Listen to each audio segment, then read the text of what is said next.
정관용의 시사본부.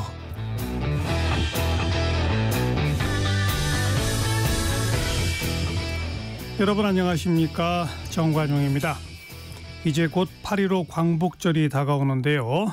여러분은 이 대한민국 독립의 헌신에서 건국 훈장까지 받은 일본인이 2분 계신다는 점 알고 계신가요?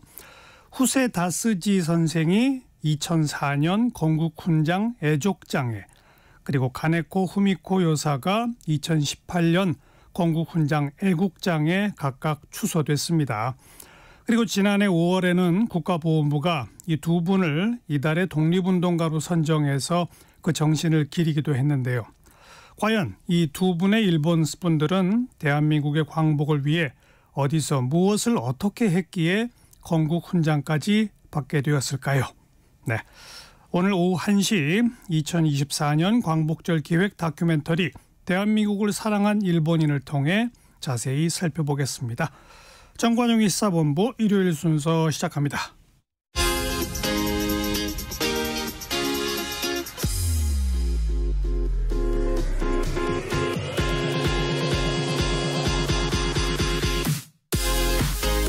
대한민국 시사의 중심. 토요일, 일요일 낮 12시 10분. KBS 1라디오 정관용의 시사본부.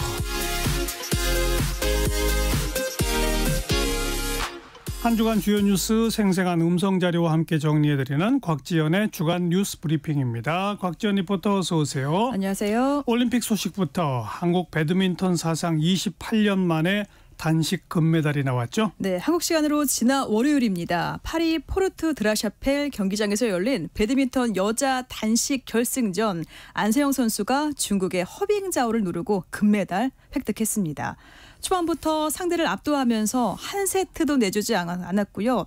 1시간 만에 2대0 완승을 거뒀습니다. 지난 2008년 베이징 올림픽 혼합복싱 이후 16년 만이고, 여자 단식에서는 1996년 아틀랜타 올림픽 방수연 이후 28년 만에 안세영 선수가 정상에 올랐습니다. 지난 5일 월요일 KBS 9시 뉴스에 보도된 배드민턴 대회 현장 소리, 그리고 안세영 선수의 소감 들어보시죠. 1200회를 이긴 강적 허빙자오도 안세영의 적수가 되지 못했습니다. 1세트 안세영과 허빙자오는 서로 점수를 주고받으며 한때 팽팽하게 전개됐습니다. 하지만 중반 이후 안세영 특유의 스매시가 살아났습니다. 상대 빈 공간을 향한 공격이 잇따라 성공하며 연속 5득점을 해 첫 세트를 가져갔습니다. 첫 세트 승리를 가져간 안세영의 공격은 2세트 더욱 거세졌습니다. 경기 초반부터 몸을 날리며 상대 네트로 셔틀콕을 넘긴 안세영. 리드를 빼앗기지 않고 점수를 계속 따냈습니다.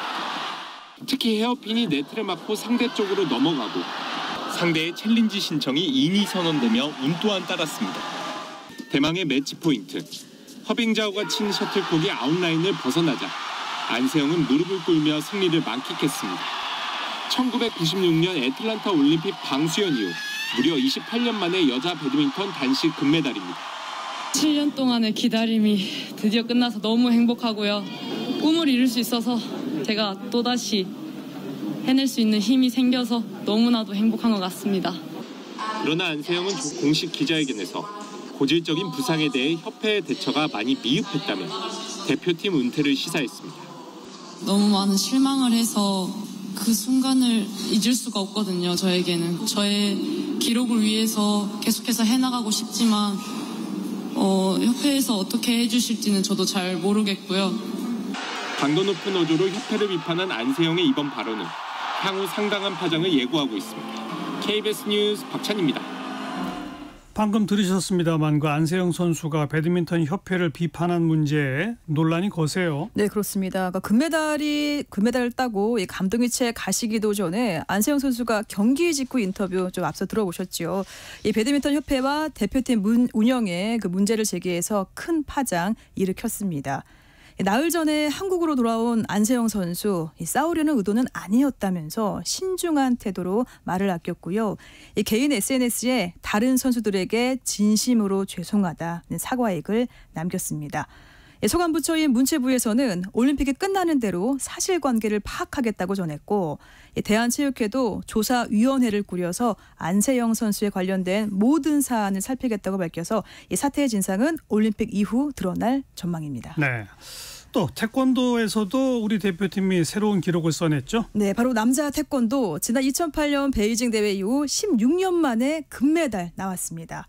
그동안 최경량급인 58kg급에서 이대훈, 김태훈, 장준 선수가 도전을 했지만은 한 번도 금메달 목에 걸지 못했죠.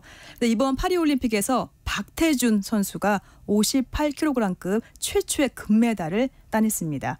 이어서 태권도 여자 57kg급 간판입니다. 김유진 선수도 금메달 획득했습니다.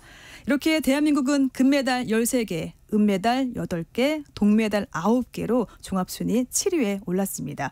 그러니까 2024 파리올림픽은 한국 시간으로 내일입니다. 내일 오전 4시에 폐막식을 끝으로 막을 내리고 8월 28일부터 9월 8일까지는 패럴림픽으로 다시 한번 이어질 예정입니다. 네. 자, 다가오는 8.15 광복절 기념사에서 윤석열 대통령이 새로운 통일 비전을 밝힐 것으로 전해졌죠? 네, 지난 3월 대통령실에서는 민족 공동체 통일 방안을 손질하겠다. 그러니까 구상을 밝힌 뒤에 관계부처도 빠르게 움직였습니다. 통일부는 새 통일 비전 키워드를 자유와 인권으로 정해서 학계와 민간에서 의견을 수렴해 왔습니다. 현 정부 출범 초기부터 신통일 미래 구상을 준비해왔던 통일부 장관 자문기구입니다. 통일미래기획위원회는 이 현재의 통일 방안에 자유민주주의 그리고 북한 인권 또 비핵화 이렇게 세 가지 분야를 보강하는 방향으로 가닥을 잡은 걸로 알려졌습니다. 새로운 통일 비전 소식을 보도한 지난 7일 수요일 KBS 9시 뉴스입니다. 올해 3.1절 기념사에서 공식 연설문으로는 처음으로 통일을 언급했던 윤석열 대통령. 윤 대통령은 3.1운동 정신이 자유통일을 통해 완성된다고 강조했습니다. 자유와 인권이라는 보편 가치를 확장하는 것이 바로 통일입니다. 이후 대통령실은 윤석열 정부의 통일관, 통일 비전을 구체화하는 작업을 진행했습니다. 1994년에 나온 민족 공동체 통일 방안에 자유주의 철학 비전이 누락돼 있고 북한 인권과 비핵화 문제 등 30년 동안 달라진 상황을 반영할 필요가 있어서입니다. 그리고 윤 대통령이 다음 주 광복절 기념사에서 새로운 통일 비전을 제시할 것으로 전해졌습니다. 개인의 자유와 인권, 그리고 세계 평화와 번영 등이 강조될 것으로 알려졌습니다. 북한 인권 문제를 해결하는 것이 한반도 평화와 통일 대한민국을 이루는 중요한 토대이기 때문입니다. 대통령실이 통일부 등으로부터 올라온 다양한 안을 검토 중인 가운데 최종안은 윤 대통령이 여름 휴가에서 복귀하면 확정될 것으로 보입니다. KBS 뉴스 정세배입니다. 검찰이 이른바 대장동 50억 클럽 그 의혹이 제기된 지 약 3년 만에 당사자로 지목됐던 권순일 전 대법관을 불구속 기소했어요. 네, 서울중앙지검 반부패 수사 제3부는 권순일 전 대법관을 변호사법 위반 혐의로 불구속 기소했습니다. 또 다른 50억 클럽 당사자로 지목된 머니투데이 홍성근 회장도 청탁금지법 위반 혐의로 불구속 기소했습니다. 대장동 개발 사업과 관련한 유리한 기사를 보도하도록 이 김만배 씨로부터 금품을 수수한 전직 언론인들도 함께 불구속 기소가 됐습니다. 수요일 KBS 9시 뉴스로 자세한 소식 들어보시죠. 대법관 퇴임 직후 김만배 씨가 대주주인 화천대유의 고문을 맡았던 권순일 전 대법관. 1년도 안 돼 1억 5천만 원을 고문료로 받았습니다. 그러나 검찰은 권 전 대법관이 단순한 고문이 아닌 변호사 직무를 수행했다고 보고 불구속 기소했습니다. 변호사로 등록하지 않은 채 대장동 개발 관련 민사소송 등의 법률 소장이나 준비서면 등을 작성했다는 겁니다. 검찰은 또 2019년 김 씨에게 50억 원을 빌렸던 홍성근 머니투데이 회장도 재판에 넘겼습니다. 홍 회장은 50억 원을 다 갚았지만 이자 1,450여만 원은 주지 않았는데 이를 김 씨로부터 수수한 금품으로 판단했습니다. 이로써 2021년 9월 처음 제기된 이른바 50억 클럽 의혹에서 지목된 6명 가운데 곽상도 전 의원과 박영수 전 특검 등 모두 4명이 재판에 넘겨졌습니다. 검찰은 권 전 대법관의 재판 거래 의혹에 대해서는 계속 수사하겠다는 방침입니다. 권 전 대법관이 재임 당시 김 씨로부터 거액을 받기로 하고 이재명 전 대표의 선거법 위반 혐의 사건을 무죄 취지로 파기환송하는 데 결정적 역할을 했다는 의혹입니다. 이와 함께 검찰은 김 씨로부터 기사 청탁과 함께 수억 원을 받은 혐의로 전 한겨레신문 부국장 성모 씨와 전 중앙일보 간부 조모 씨를 불구속 기소했습니다. KBS 뉴스 현예슬입니다. 최근에 서울 아파트 가격이 상승세를 보이는 것에 대응해서 정부가 이 수도권을 중심으로 대규모 주택 공급 방안을 발표했어요. 그렇습니다. 이 서울과 서울 주변에 있는 개발 제한 구역, 즉 그린벨트를 풀어서 주택 용지로 공급하기로 했습니다. 그러니까 집을 새로 짓기 위해서 서울의 그린벨트가 해제된 거는 12년 만입니다. 이 재건축, 재개발도 더 활성화하기로 했는데 정부는 우선 올해 11월 5만 가구 정도가 들어설 후보 지역을 발표할 계획입니다.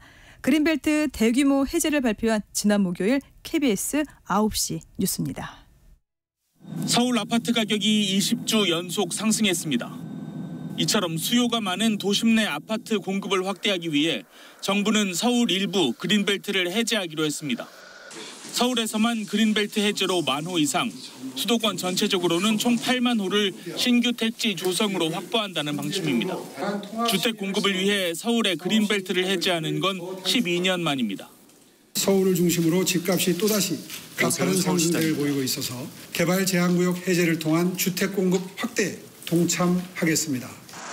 구체적인 해제 구역은 오는 11월 발표될 예정으로 투기를 막기 위해 서울 모든 그린벨트 지역의 거래가 제한됩니다. 최근 공사비 상승과 고금리로 침체된 개발 사업을 되살리기 위해 별도의 재건축 재개발 촉진법도 추진됩니다. 3년간 한시적으로 용적률을 기존보다 30%포인트 올려주고 전용 면적 85제곱미터 이하 주택 공급 의무를 폐지해 사업성을 높이겠다는 겁니다.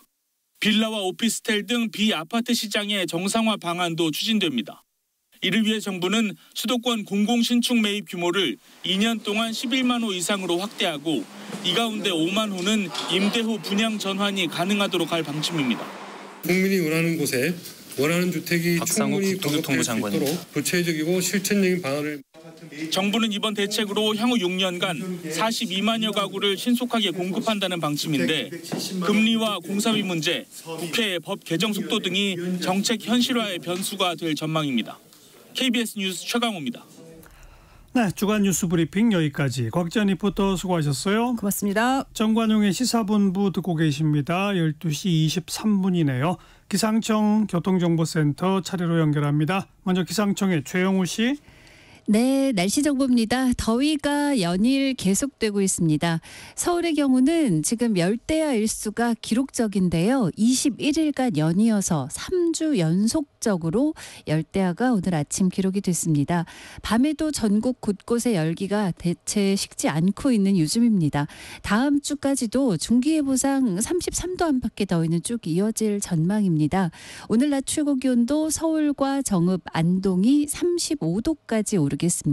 대전, 광주, 대구 34, 세종, 강릉, 부산, 제주 33도 등으로 전국이 30도에서 35도까지 오르겠고요. 체감온도 35도 안팎을 유지하는 곳이 많겠습니다. 전국 대부분 지역에 폭염특보, 특히 폭염경보가 여전히 더 많은 상황인데요. 건강관리 잘 해주셔야 되겠고요.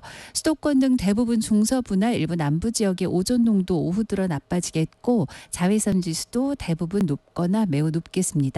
소나기 소식도 오늘 들어있습니다. 오후까지 제주도에 오후부터 밤 사이는 중부지방과 전라 내륙에 5에서 40mm의 소나기가 지나겠습니다. 내일도 중부 일부나 내륙에 소나기 예보가 있고요. 현재 서울 기온은 32.6도까지 올랐습니다. 날씨 정보 전해드렸습니다. 계속해서 이 시각 교통 상황 KBS 교통정보센터 공인희 씨가 정리해드립니다. 네, 이 시각 교통정보입니다. 막히던 구간에서 발생한 사고로 지나기 더 어려워진 곳인데요. 서울 시내 올림픽대로 잠실 방향 한강 철교 부근은 1시간 사이 벌써 두 번째 사고입니다. 지금은 1차로에서 사고 수습 중이고 여의 하류부터 한강대교 쪽으로 정체 굳어졌습니다. 일산 쪽 강변북로도 서강대교를 못 간 하위차로 4차로에서 추돌 사고 처리하고 있고요. 고속도로에선 강원권에서 들어오는 노선들인데요. 서울 양양 영동고속도로 서울 쪽 양양 분기점과 인제 부근 더디다가 설악 부근과 서종 일대로는 모두 9km 구간이, 반대 양양 쪽은 덕소 3패에서 남양주 요금소, 화도에서 서종 쪽으로 차가 부쩍 늘었습니다. 영동고속도로 인천 방향 강릉 휴게소 부근 3차로는 고장난 차로 막혀 있고요.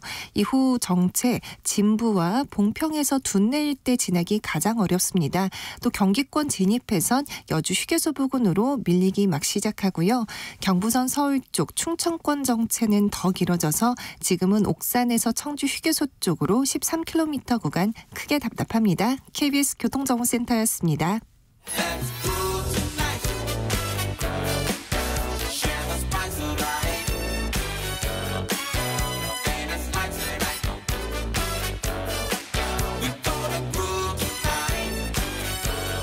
국민 MC 정관용, KBS 1라디오 정관용의 시사본부. 들어보면 달라요. 북한 소식 정리하는 남북의 창 시간입니다. 통일연구원의 조한범 석좌연구위원, 안녕하세요. 예, 안녕하세요. 북한이 어제 17일 만에 또다시 오물풍선을 띄웠어요. 이번에 뭐 특별한 다른 이유가 또 있나요? 글쎄, 어제 좀 이상하네요. 왜냐하면 지금 뭐 우리 쪽에서 그 사전에 보통 이제 우리 쪽 단체들이 보내면 저쪽에서 보내오거든요. 예. 근데 최근 며칠 사이에 안 보냈어요. 예. 그리고 어제는 북한이 남쪽으로 풍선을 보내기에 바람이 안 좋았어요. 근데 왜 보냈을까요? 오히려 남쪽에서 보내기가 좀 좋은 시기였거든요. 그러니까요.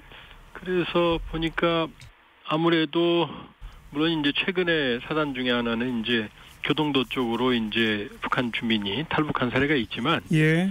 그것보다는 김정은 위원장이 지금 이제 이 압록강 인근 수해 지역에 가서 연일 우리 쪽을 직접 겨냥을 해서 이렇게 비난을 냈었고 있거든요. 맞아요.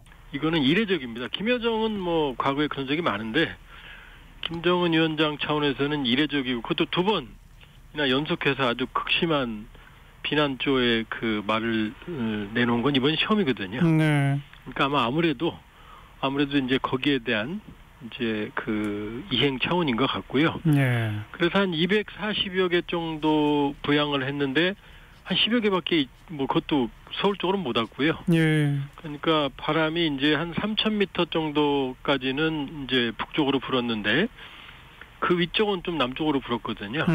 그러면 좀 복잡하거든요. 이 고도에 따라서 못 오거든요. 예. 그러니까 아마 김정은 위원장이 경로했으니까 그 이행 차원에서 무리하게 좀 보낸 것 같네요. 네. 방금 언급하셨듯이 김정은 위원장은 그 수해를 입은 신의주 의주 지역 다시 또 방문했고요. 백화점에서 옷을 사가지고 어린아이들한테 입혀주기도 했다면서요? 글쎄 뭐 좀 너무 연출이 심해서 보기 좀 힘들었는데요. 하하. 지금 28일 날 이제 수해 지역 갔죠. 그래서 8월 초까지 아마 그 해당 지역 인근에 있었던 걸로 추정이 되거든요. 예. 왜냐하면 8월 2일까지 이제 헬기부대, 구조 헬기부대 그 격려했으니까. 그리고 8일, 9일 또 갔거든요. 연일 네. 이틀. 네. 그 얘기는 이제 본인이 직접 뭐 피해가 너무 크다라고 이번에 그 연설에서 말했지만, 지금 8월 1일까지도 압록강 수해가 내려가지 않았더라고요. 단둥 쪽에서 보는 영상을 보니까 8월 1일까지도 뭐 하구의 비단섬이라든지 위화도, 신의주 대부분이 잠겨 있더라고요. 예. 그러니까 아마 정말 역대급 피해인 것 같고, 여기에 이제 27일 날 이제 집중적인 수해가 발생을 했는데, 그때 평양에서는 뭐 잔치집이었거든요. 7.27 전승절 기념일이라고 그래갖고, 뭐 김정은 위원장이 하루 종일 웃고 떠드는 모습이 방영이 됐거든요.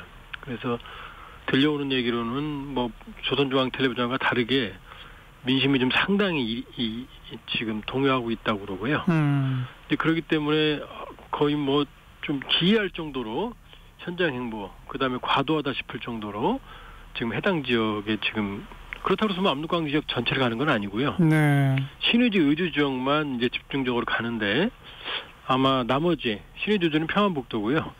이 자강도, 백두산이 양강도 이쪽 지역은 어쩌면 피해가 더 심할지도 모르겠네요.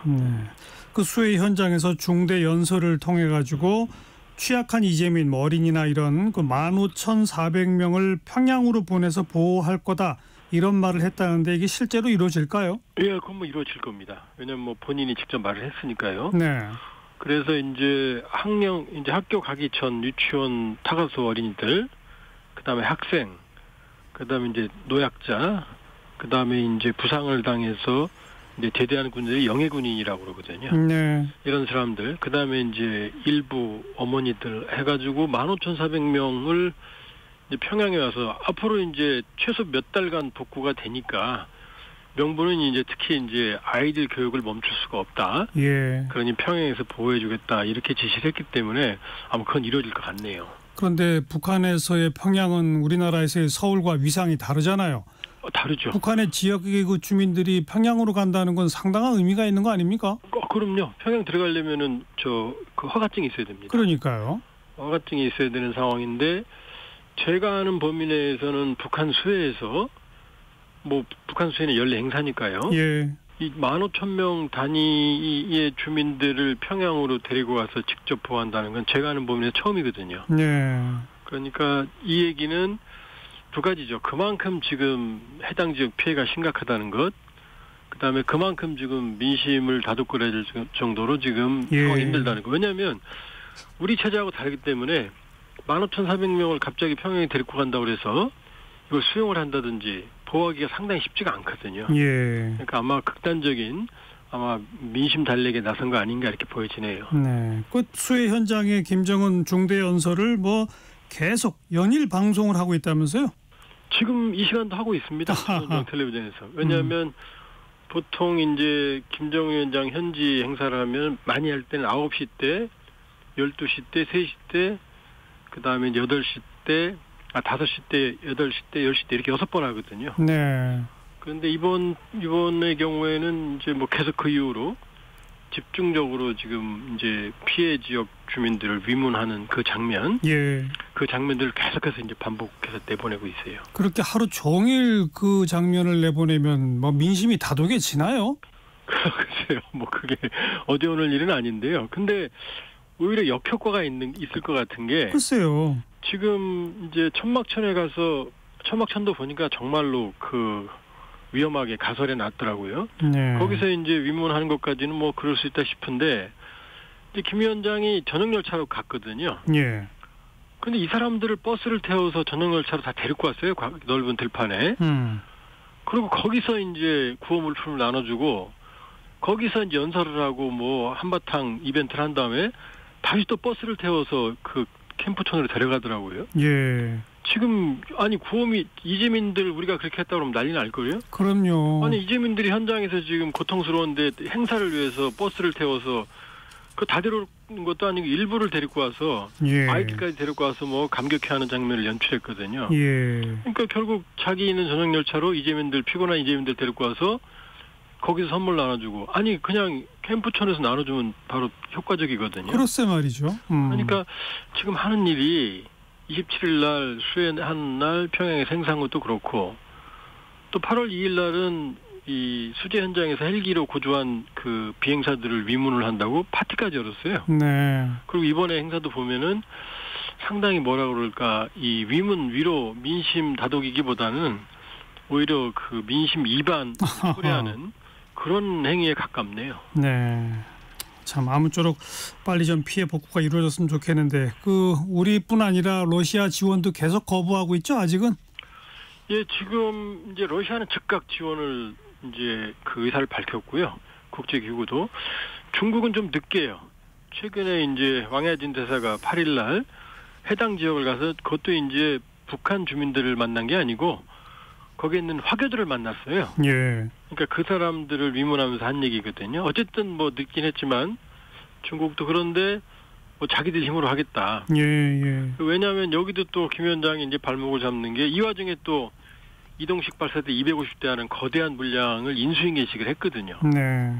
그러면 뭐냐면 결국 자기 입장에서는 어마어마한 성과를 지금 냈는데 외부로부터 도움을 받는다. 이런 그림이 안 나오거든요. 예. 그러니까 아마 주민들보다는 자기 권위, 어떤 체제, 어떤 결속 이런 걸 위해서 이제 그 외부 지원을 안 받는다는 건데 제가 보기에는 아마 내부 힘으로는 복구하기 어려울 겁니다. 참. 그리고 아까 언급하셨습니다마는 지난 8일 그 교동도 지역으로 걸어서 귀순했다는 분이 있지 않습니까? 예. 이 지역이 어떤 지역이에요? 그러니까 국경선이란 말은 좀 그렇지만 남북의 경계는 3개거든요. DMZ 쪽은 남북이 합의했습니다. 그다음에 이제 임진강부터 강화도까지 한강하고는 경계선이 없고요. 그냥 중립수역이라 그래서 공동 관리합니다. 예. 그리고 이제 서해하고 동해는 이제 우리가 그거는 NLL 북방 한계선이 있는 거고. 예.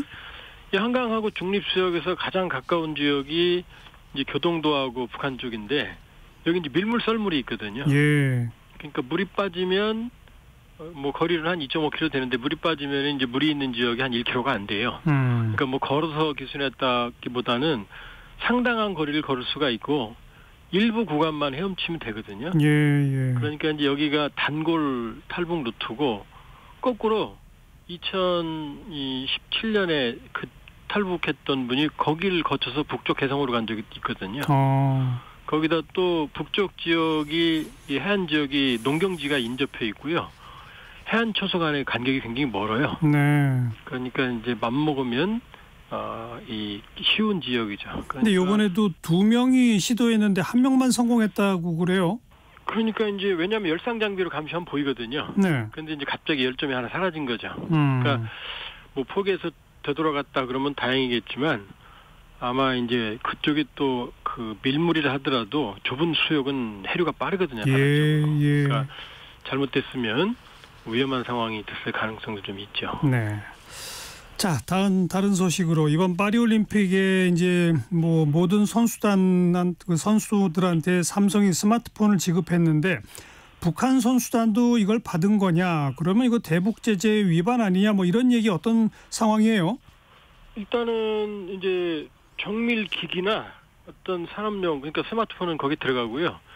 이게 북한으로 들어가면 이제 제재 위반입니다. 예. 그런데 이제 북한 선수단이 받았다 하더라도 아직 북한에 안 들어갔으면 위반은 아닌 거죠. 예. 그런데 이제 이번에 모든 선수단에게 지급이 되기로 되어 있었으니까 처음에 이제 지급했다라고 얘기가 나왔고 이제 논란이 되니까 IOC가 지급한 바 없다 그랬거든요. 그래서 지급하지 않은 건지 지급했는데 이게 논란이 되니까 북한 측이 반납했는지 요건 지금 얘기가 안 나오거든요. 예. 그러니까 북한으로 아직 안 들어갔으면 위반은 아니죠. 근데 네. 가지고 반입했다면은 현재 유엔 결의는 위반이 되는 상황이죠. 그러니까 지난 2018년 평창 동계올림픽 때도 우리 올림픽 조직위원회가 북한 선수들한테 귀국 전에 반납하면 되니까 이 평창 현지에서 사용하세요라면서 스마트폰을 주려고 했는데 북한 선수단이 거부했다면서요? 예, 그때는 이제 북한 측이 거부를 한 거고요. 근데 지금 뭐 IOC가 입장을 밝혀야 되는데 지금 언론의 흐름으로만 보면 뭐 제 추정입니다만 처음에는 받았다고 그랬거든요. 예.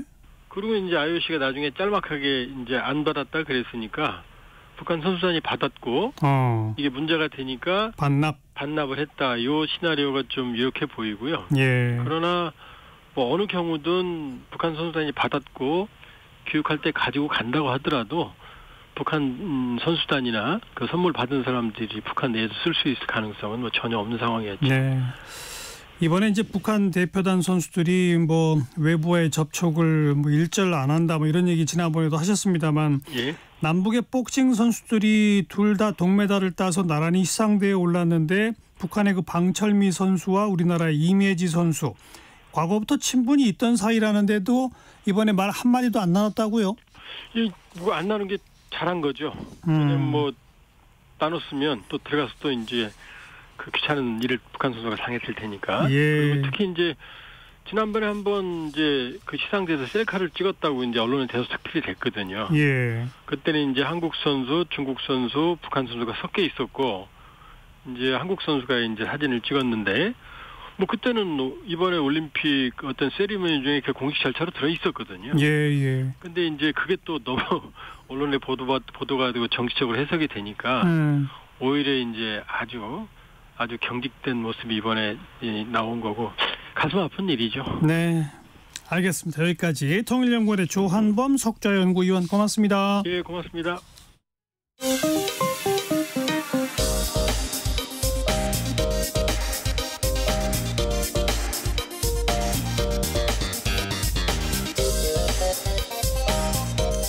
체크. 진짜 뉴스. 정관용의 시사본부 KBS 1라디오. 들어보면 압니다. 아무튼 경제 시간입니다. 김원장 전 KBS 기자 나오셨어요. 어서 오십시오. 안녕하세요. 뉴욕 증시가 급락하면서 지난 주 초에 우리 증시도 급락했었는데 네. 근데 그보다 더 중요한 건 그 이전에 뉴욕 증시는 엄청나게 올랐다가 급락한 거고 우리는 조금 오르는 척 하다가 급락한 거고 그러니까 뭐 뉴욕 증시뿐이 아니죠. 일본 증시도 엄청 올랐고 네. 그렇게 남들 오를 때 우리는 못 오르고 남들 떨어지면 우리도 떨어지고 이런 네. 거죠. 그렇습니다. 이 사실 기술주 중심의 나스닥은 2009년 금융위기 이후에 지금까지 계속 올랐어요. 예. 10년 전에 비해서 미 증시가 거의 한 5배 올랐거든요. 5배. 10년 만에. 예. 말씀하신 니케이도 98년인가 99년의 전 고점이에요. 그때 4만이었거든요. 뭐 주식 사두면 오른다지만 진짜 안 오른 경우도 많아요. 그러니까 이번에 몇 달 전에 4만을 깼거든요. 니케이가 정말 오랫동안 올라서 독일 증시도 많이 올랐고요. 근데 우리 증시는 아시는 것처럼 우리가 10년 전에 코스피 2,000이었거든요. 근데 지금 2,500입니다. 그러니까 참 물가 인상보다도 우리 코스피가 안 올라요. 그러다 이번에 이제 아시는 것처럼 일주일 전부터 미 증시가 이제 급락 내지 폭락하면서 우리 증시도 따라 급락하는 모습을 보였습니다. 그러니까 남들 오를 때 우리는 못 오르고 떨어질 땐 떨어지고. 네. 우리 기업들의 주가가 객관적으로 낮다. 네. 이런 지표는 많죠? 많습니다. 대표적인 게 PBR입니다. 그러니까 기업의 순자산 비율. 쉽게 말해서 KBS가 만약 상장돼 있다면 시가총액 주식 전부 판 가격이 1조 원이라면 그런데 KBS가 장부상 부동산만 2조 원어치 갖고 있거든요. 실제 2조 원어치 갖고 있습니다. 그럼 이게 얼마나 주가가 싼 겁니까? 그죠? 그렇죠. 우리 전체 상장 기업의 PBR이 0.99입니다. 1이 안 돼요. 전 세계 평균이 2.8인가 그렇거든요. 그러니까 예를 들어 신세계 이마트가 땅 전부 팔면 한 최소 10조 원 나오거든요. 근데 신세계 주식 전부 팔면 시총이 2조 원이에요. 말이 안 되네요. 예, 그러니까 정앵커가 2조 원 가지면 신세계 모든 주식을 사서 지배하고 땅을 10조 원에 팔 수 있는 거예요. 8조 이론적으로는 8조 남는 거예요. 그러니까 우리 기업들의 평가가 얼마나 박한지 주가가 얼마나 낮은지 기업 가치에 비해서. 왜 그렇게 우리 기업들은 주가가 낮습니까? 그 원인을 좀 오늘 여러 가지 이제 과거에는 뭐 기업들이 이렇게 특히 중견기업들이 이렇게 수익을 내야 주가가 올라갈 거 아닙니까? 수익자를 안 내려고 했어요. 이게 무슨 말인가 싶으신데 수익 많이 내면 배당 많이 해주고 세금 많이 내야 되잖아요. 그래서 작은 중견 상장사들이 유독 그렇게 뭐 이렇게 영업이익률이 1% 5% 돈을 잘 못 벌어요. 보면 이렇게 예를 들어 막걸리 회사다 그러면 뚜껑만 다른 데서 만들어 와서 뚜껑 50원에 만들 수 있는데 어디서 한 200원에 알고 보면 조카 며느리 회사 뭐 이런 식으로 해서 이익을 이렇게 줄이는 거죠. 세금 적게 내고 배당도 적게 하려고. 그런 경향이 굉장히 강했고. 근데 그건 과거 얘기 아니에요? 그렇습니다. 요즘은 조카 쉽지 않습니다. 회사에 그렇게 했다간 요즘 걸리잖아요. 이제 사익 편취라든지 일감 빼돌리기 규제가 심해서 이게 쉽지는 않죠. 그런데도 왜 그건 옛날 얘기고. 요즘은 왜 우리 기업들 주가가 못 올라? 그러니까 우리가 이게 예를 들어 주식을 사는 이유는 주가가 올라서 시세 차익을 남기거나 배당 받아서 이익을 보려는 거 아닙니까? 배당. 네. 그런데 이제 우리 아시다시피 이제 일단 배당 성향이 많이 낮죠. 배당 성향이라는 게 기업이 100원을 벌면 몇 퍼센트를 배당으로 돌려줬느냐. 우리는 한 26% 정도 됩니다. 미국은 50% 우리 2배입니다. 100원 벌면 50원을 그냥 주주들 주머니에 넣어주는 겁니다. 신흥국 평균이 40%인데 우리가 26%니까 일단 배당 성향이 낮은 거죠. 자기 자본 이익률이라고 있습니다. ROE라고 많이 들어보셨을 거예요. 그 단기 순이익을 자본금으로 나눈 건데 우리나라는 34개 나라 중에 25위 정도입니다. 그게 무슨 말이냐? 우리가 곳간에 돈은 자본금은 이만큼 있는데 이익을 별로 못 내는 겁니다. 이익을 내는 비율이 낮은 겁니다. 못 내거나 안 내거나. 네. 그러니까 그렇죠. 이익도 낮은데 그 이익에서 돌려주는 비율도 말씀드린 것처럼 낮죠. 배당 성향도 낮습니다. 그러니까 주가가 낮을 수밖에 없죠. 주가가 낮으니까 더 투자를 안 하죠. 주식으로 돈 버는 사람이 많아야 되는데 미국처럼. 좀 보면 주식으로 늘 돈을 잃으니까 더 투자를 안 하니까 사주는 사람이 없으니까 주가는 계속 낮아지는 겁니다. 유독 우리 기업이 이익을 주주들한테 잘 돌려주지 않는 이유가 뭐예요? 여러 가지 이유가 있을 것 같은데요. 예를 들어 우리는 아주 독특하게 선진국 중에 유일하게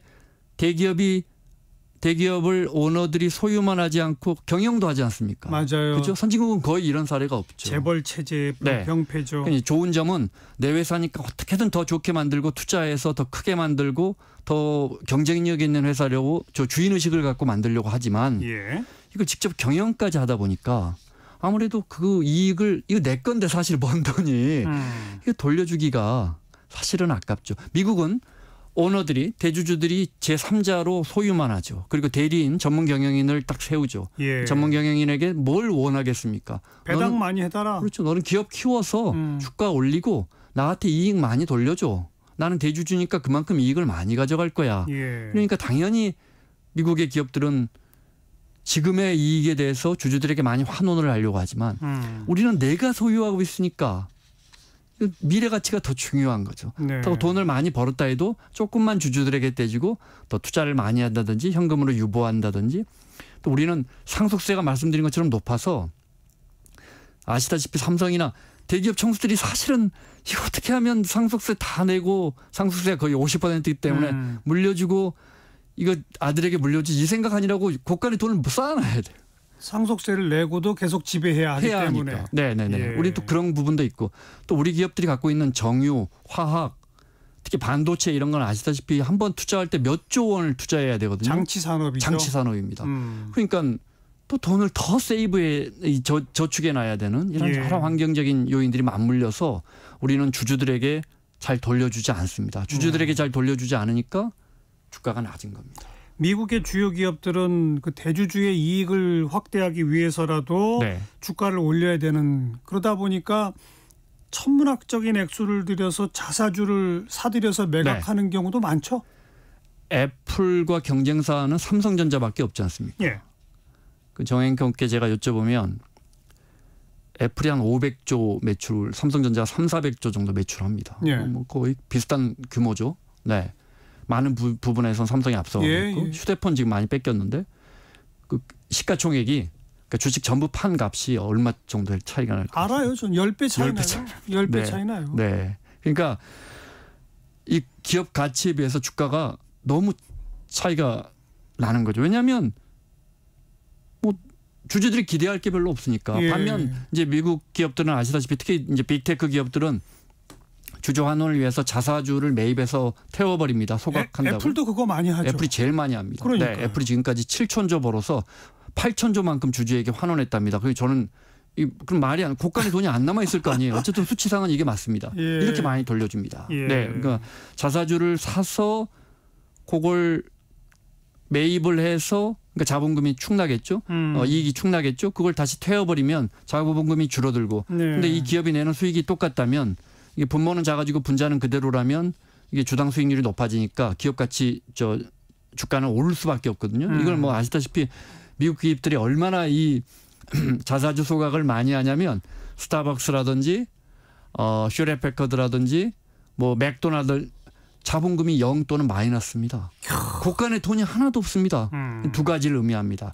고간의 돈이 없어도 해마다 장사를 잘하니까 주주들에게 그만큼 많이 돌려줘도 된다는 것이고 또 하나는 반대죠.